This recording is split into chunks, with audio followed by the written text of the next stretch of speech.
What kind of people did Foreign Offices find to send to Moscow? Well, I'm afraid you were just plucked out. I had done some Russian language training for a year with actually the Army School of Languages at Beaconsfield in the south of England.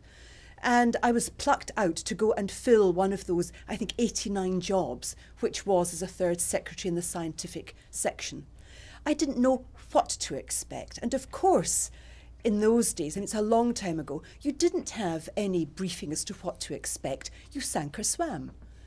Your colleagues helped you find your way around. We all lived in what seemed like ghettos, in blocks of flats that were allocated to embassies by the Soviet government.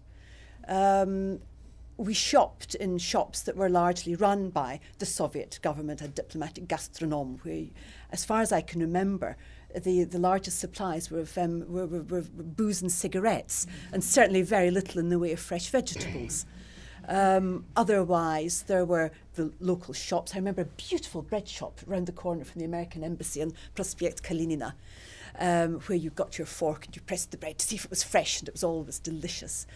The Soviets were always extremely good on bread. Otherwise, there were a few markets around the city where you could buy, fresh-ish fruit and vegetables. But of course, because of the climate, it wasn't the cornucopia that you would find if you go to Trader Joe's or Whole Foods or Vaughn's or whatever here in Los Angeles. Just not the climate for any of that. So you found that from an everyday living point of view, it was quite an adjustment to have to make. And of course, as far as travelling around the Soviet Union was concerned, which after all is what diplomats are supposed to do. We're supposed to get out and about and meet people and get a feel for what's happening in different parts of the countries where we're posted. It was not made easy for us. As a diplomat in Moscow, you were confined to a radius of 20 miles from the centre of town. Not a long way at all. And there were a few places that you could go to outside that radius, and a few roads.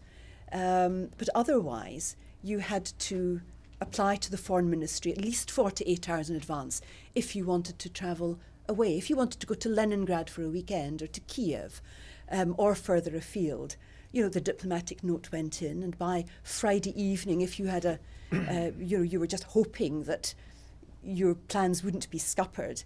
And if by close of play, 6 o'clock on a Friday, you hadn't heard anything, then you thought, great, I can go off to wherever it was you were planning to go for the weekend.